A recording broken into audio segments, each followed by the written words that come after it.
Kerala Blasters F C ഇന്ന് സ്വന്തം തട്ടകത്തിൽ east ബംഗാളിനെ നേരിടാൻ ഇറങ്ങുമ്പം കാര്യങ്ങൾ അത്രമേൽ സ്മൂത്ത് ആയിരിക്കും എന്നുള്ള ആത്മവിശ്വാസമൊന്നും എനിക്കില്ല. പക്ഷേ എന്നിരുന്നാൽ പോലും കേരള ബ്ലാസ്റ്റേഴ്സിന് കെട്ടുറപ്പുള്ള ഒരു പ്രകടനം കാഴ്ചവെക്കാൻ കഴിയും എന്നുള്ള വിശ്വാസം ഊന്നി നിൽക്കുകയാണ്. അപ്പം കേരള ബ്ലാസ്റ്റേഴ്സിന്റെ ഇന്നത്തെ പ്രഡിക്റ്റഡ് പോസിബിൾ 11 കുറിച്ച് പലതരത്തിലുള്ള പ്രഡിക്ഷൻസും വരുന്നുണ്ട്. അതായത് സാധ്യത 11 പോസിബിൾ 11 കുറിച്ച് പലതരത്തിലുള്ള പ്രഡിക്ഷൻസും വരുന്നുണ്ട്. അതിനകത്ത് പ്രധാനമായിട്ടും ടെക്നോ സ്പോർട്സിന്റെ ഒരു പ്രഡിക്ഷൻ ഇങ്ങനെയാണ്. ടെക്നോ സ്പോർട്സിന്റെ മാത്രമല്ല നിരവധി പ്രഡിക്ഷനുകൾ വന്നിട്ടുണ്ട്. അപ്പം ടെക്നോ സ്പോർട്സിന്റെ സാധനം കുറച്ച് കൺവിൻസിംഗ് ആയിട്ട് തോന്നിയതുകൊണ്ടാണ് ഞാൻ നിങ്ങളിലേക്ക് ഷെയർ ചെയ്യുന്നത്. ഗോൾ കീപ്പർ പൊസിഷനിൽ സച്ചിൻ സുരേഷ് തന്നെ ആയിരിക്കും. വേറെ ഓപ്ഷൻ സോംകുമാർ വർമ്മയാണ്. അല്ലെങ്കിൽ നോറയ്ക്ക് ചാൻസ് കൊടുക്കുമോ എന്നൊക്കെ കാത്തിരുന്ന് കാണാം. ഫസ്റ്റ് പ്രയോറിറ്റി സച്ചിൻ തന്നെ ആയിരിക്കും. സെക്കൻഡ് സോംകുമാർ ആയിരിക്കും.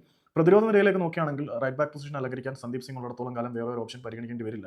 ഇപ്പം ലെഫ്റ്റ് ബാക്ക് പൊസിഷനിൽ നമ്മുടെ സഹീബിനെ പരിഗണിക്കേണ്ട എന്നാണ് ഞാൻ വിശ്വസിക്കുന്നത്. അവിടെ ഐബൻ ഡോലിംഗും നവോച്ച സിംഗും തന്നെയാണ് സ്യൂട്ടബിൾ ആയിട്ടുള്ളത്. ഓൾറെഡി പ്രൂവൺ ആണ്. സോ ഐബൻ ഡോലിംഗിനായിരിക്കും അവിടെ അപ്പർ ഹാൻഡ്.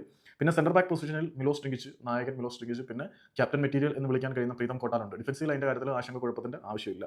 പിന്നെ മധ്യനിരയിലേക്ക് നോക്കുകയാണെങ്കിൽ ജീക്സൺ പോയതോടുകൂടി ക്രിയേറ്റിവിറ്റി ഉള്ള അല്ലെങ്കിൽ ഭാവനാ സമ്പന്നതയുള്ള ഒരു മധ്യനിര താരം വിപിൻ മോഹനാണ്. വിപിനെ അവിടെ വേണമല്ലോ. പിന്നെ അലക്സാണ്ടർ കൊയ്യഫിനെ അവിടെ കളിപ്പിക്കും എന്ന് തോന്നുന്നുണ്ട്. അങ്ങനെയാണ് അവരുടെ പോസിബിൾ 11 പറയുന്നത്. ഫ്രെഡിക്ക് പകരം കൊയ്ഫ് തന്നെ വന്നേക്കാം.